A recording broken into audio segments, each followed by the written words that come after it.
Martha Spencer. Got a big road trip going on in September. I'm glad you're with us today at the Mountain Folk Fest. Thanks so much for having me. We've had a great time. So you are what I call the real deal, a daughter of the Appalachian Mountains and all that country and folk and bluegrass and old time and, dare I even say, hillbilly music that goes along with it. Could you just tell us about your childhood? You know, was it steeped in music? Yeah, so I guess around home, music's kind of just life there. I grew up, like I said, my dad was an old-time fiddle player, Thornton Spencer, and my mom, Emily Spencer, plays the banjo and sings, and had a lot of cousins making instruments and playing and singing, and my uncle also made instruments. So just so many people in the community. It's just kind of one of those, I guess, parts of the culture where it's just passed down in communities and families. So, you know, there would be a lot of jam sessions, a lot of mountain dances. So my parents would take me around since I was in diapers while they played, and little dances. That's how I learned how to dance. I never took lessons. I just was around it. Around it all the time. Yeah, and around the house we'd always, you know, just to be people picking or visiting, picking, and so just, yeah, I think music's home, and it's like a family, and but also with traveling, you know, I guess it's like you get to, like, even all these festivals, sort of, you know, it's a very familial thing, I think, that kind of brings us all together. Yeah, even if you're not family, that's what I find now. Like, I feel like you're part of our family up here. You're welcome to come to Berks County anytime. If I have something to do with it, I'd love to have you back. Thank you, Dave. I mean, it's just easy, it's nice, it's fun, it fits really, really well. Thank you. People love what you do. You know, up here we have a tradition in the older generations of what we call barn dances. Yeah. So they would clean out the barn at harvest time, because that's the only time you could really afford to have the time to do it. Yes. People would bring covered dishes, there'd be a lot of food, and boys would get to meet girls that normally wouldn't get to do that, you know, and they dance. So we call it hoedowning or jigging, and some people call it clogging, or even more formal as square dancing. But you do flat-foot dancing. So you learned that since you were a young girl, I'm sure. Tell us about that, because it's just so carefree and happy. Yeah, so flat-foot, and like I said, add a lot of little mountain dances. Like you said, I guess they would do like what you call, I mean, before my time, but a lot of log raisins where they do that. And then they'd have a lot of little mountain dances at little places, just festivals. And so, like, back home, a lot of times, like, growing up, you know, with my family, a lot of the audience members, well, like, I mean, still today, like yesterday, a majority of them are dancers. And so they just do it for fun every week, and they get out and, like, you'll do a flat-foot dance, which is, you know, I guess, you know, it's got a lot of Scotch-Irish and different roots to it. You know, probably African, all that kind of mixed up. So it's sort of freestyle. It's not as routine as clogging, but you'd have flat foot, and you'd have some square dancing and reels and two-stepping, and kind of alter between all that throughout the night. Yeah, and so I found in interviewing a lot of the old timers around these mountains here, see if it's true down where you are, a lot of people that became husband and wife met each other at the barn dances. That was like the meeting spot. That's where people met, you know? Yeah. Got to kind of take each other out for a test drive. Yes. Right? Yes. So now you do this one thing when you're flat foot dancing, like it looks like it would hurt my knee joint. Like, I don't even know how you can humanly do that. The windmill? That foot spins around like that. How the heck do you do? Doesn't that hurt your knee? It does not. You know, I guess once you kind of get used to you should try it, Dave. Oh, no, I'm not. No, thank you. Thanks for the invitation. I'll pass. Once you kind of get it rolling, you know, I think you kind of train your leg. You just kind of keep going toward the knee. But I'm also a little bit double jointed, you know. See, it had to be. Right, it had to be. There had to be a secret to it. But there are a lot of people who do that stuff that I don't know that they are. So I guess you kind of train your leg for it. Okay, so raised in this music, it's a part of your life. It's part of what I call the oral tradition, right? You know, people passing along the music from their mouth to your ear and so forth, telling you how to play it, as opposed to sitting down and studying music and have it be so formal and all that kind of stuff. Now, your last name's Spencer. I don't mean to put you on the spot, but you said something about Scots Irish or Celtic. So we had some Celtic music here today, because in my studies and what we do at this festival, always try and include some of that, because that's absolutely some of the roots of what became bluegrass and old time and hillbilly and whatever you want to call it, you know, mountain music. Spencer, it sounds like a name that might have come from the British Isles. Do you know? I think, I know I have family from like Donegal, Well, that's Ireland, baby. You got it. Yeah, so I was, and different places like County Mayo over there, and then also Greatest maybe, place. I think Spencer has some, like, Irish and English, and I'm not sure Scottish too, probably in the family. So yeah, I was just over there. So they came here and they started to head west, and they got to the Appalachian Mountains, or whatever you want to call them, as they head down south. But I mean, they got to the mountains, and a lot of them just, that was it. Stop right there. We're not going over the mountains. We're going to make a life right here. And you got all that wonderful blending of culture there, and just really fantastic that that's where you come from. But now you're expanding too. You have, like today, you're with the Wonderland Band. Tell us about your catalog of bands that you put together and do right now in your music. Yeah. Well, like I said, I grew up playing with the White Top Mountain Band. I still do play with them yesterday, which is my mom. That's your family band, yeah, yes? and my brother plays. My dad played until he passed. And so yeah, family band, still play with them. And the Blue Ridge Girls, which is a trio of gals I play with and write a lot of songs with. We do kind of variety of kind of mountain music and our originals. And then, the Wonderland Country Band, which I have today. Yep. And so we do kind of a mix of some old timey and classic country. You know, I grew up with a lot of that. My mom sang a lot of old country songs.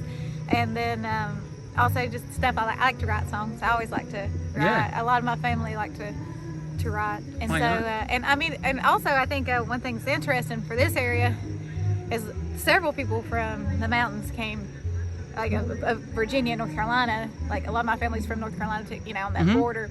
They've come up to this area. Yeah. Like Ola Bell Reed was a cousin. Okay. Of mine, and her mom is from Cabin Creek area, where my folks are from. Like my great uncle was her grandpa. So and then a lot, you know, not too far from this area. You know? No, she used to play a lot at a place called Campbell's Corner and Ludwig's Corner and all these places. Yeah. Back in those days, believe it or not, they used to call Berks County, where you're in right now, they used to call us the Grand Ole Opry of the North. Oh, yeah. Because the Opry stars would do their shows on Saturday night. And then they found out they could come up here and make some really good money. Yeah. So they'd have somebody drive them up, or back in those days, they just drove themselves straight on through. You know, I don't know how they did it, but they did it. But that's because we had 4, 5, 6 or more family-run country music parks. Yeah. Okay. Yeah. And so, and these parks up here, they would draw thousands of people on Sundays. Wow. Thousands. Wow. New River Ranch, was that up this way? No, And Sunset Park? Sunset Park, absolutely. Yes. Sunset Park was probably the most famous of all the famous ones. Yeah. There was Onalani Park. There was just so many of them. Yeah. Sally Ann Park or something like that. You know, just a lot of them. And the acts that would come up, and some of the, so we have some great stories. Like up here for Moonshine, believe me, I play with some of the folks down south of Mason-Dixon line. Some of the stuff they bring up here. I'm all for homemade things, but like, wow, woo, some of that shine is really powerful stuff. But up here they make shine out of apples, Applejack. Oh, okay. So Hank Williams Sr. used to be one of the ones that would come up here, and he was known to say on stage that he liked Berks County because of the best Applejack in the world, the best apple whiskey, right? Yeah. And I once had the opportunity to interview Dolly Parton because she put out a bluegrass album called Blue Smoke, Yes. maybe 10 years ago or something. Yeah.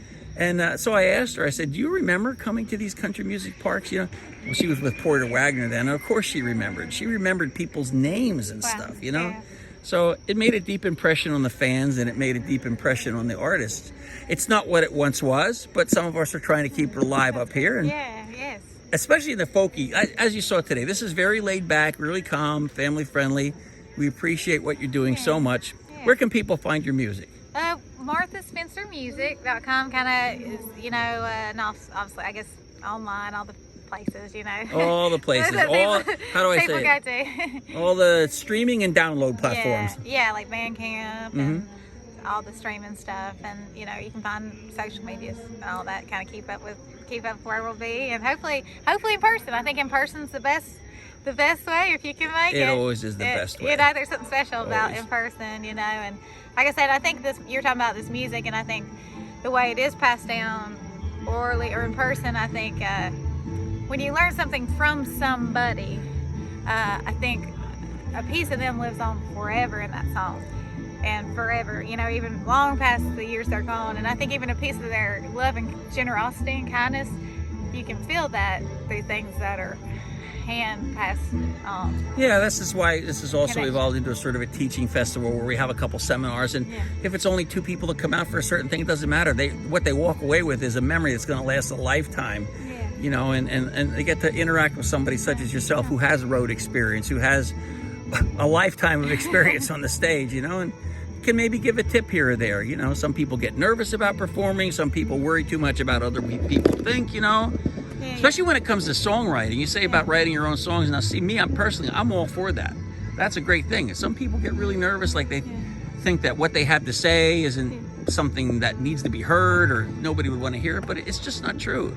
No, I think there's, I think part of things that, like you said, my dad always said, you know, you got to put yourself into whatever you're doing, right? You know, a piece of yourself, and that's how people can, you know, I think so. Like, it's a living tradition, like all this stuff. So I think adding yourself to it, like all those songs were written by somebody at some point. That's right. And so, you know, I think if it's something, I think songwriting can be something that can help you if you're sad or work through a lot of different types of feelings. And, you know, and I think that, you know, there's something, you know, I think like anything, like some people like singing or whatever, it puts you in a vulnerable place at times. But I think, you know, it's also pretty special when you get to share those sort of feelings, and hopefully, you know, like something becomes positive, and you know what I mean, even the sad things or whatever. When you're happy, when you're sad, I mean, a lot of people have said this, but it sticks with me always. If I'm going to write a song, I try to make things up sometimes. Oh, I'll write about this and that. The ones that come out the best that I like are just like, it's something that happened to me personally. So I can write about it and I'm able to put it into words, you know? I mean, if you listen to that songbook of the old Appalachian songs, you got songs about murder. I mean, you got songs about all kinds of doom and gloom, and yet they're like from the heart, and they're like the Irish Celtic way of telling stories through music. And so that's the mountain way too, right? Oh yeah, for sure. I think, you know, obviously, I guess early on, a lot of that was a way of getting the news around. You know, a lot of these ballads and stuff was like, you know, they were recording kind of what, like Tom Dooley and all that sort of stuff, like what was going on.